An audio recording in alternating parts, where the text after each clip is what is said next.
Once the test bench is finished, we move to the simulation on Modelsim. So we open Modelsim.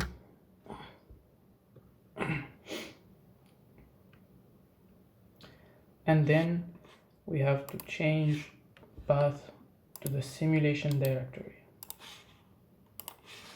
like this.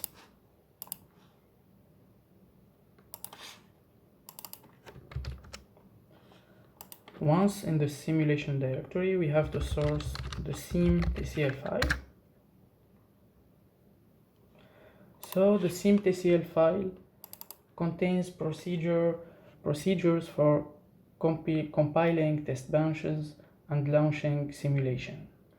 So for the Time Aware Shaper, we have the com simple TS for parts TB.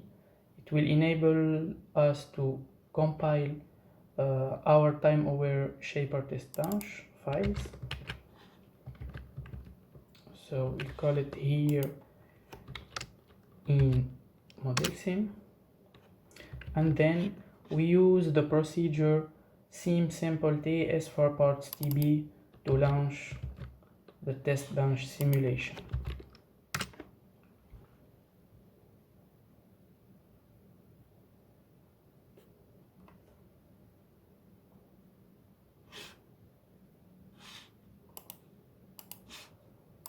So as you can see here, we have the 4 Ethernet ports with a control interface which will indicate that our system is functional, it's well functioning.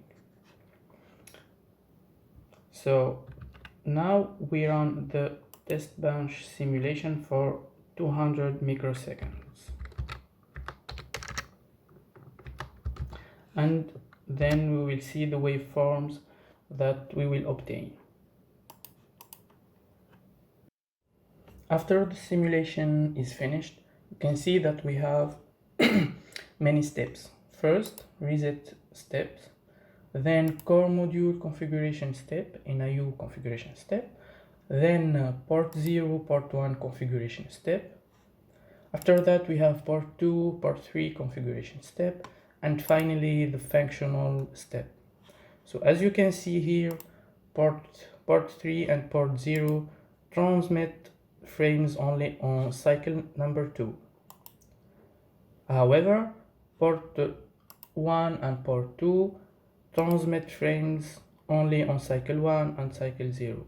They are prohibited to send frames on cycle 2, which is coherent with our defined scenario here in the Visio file.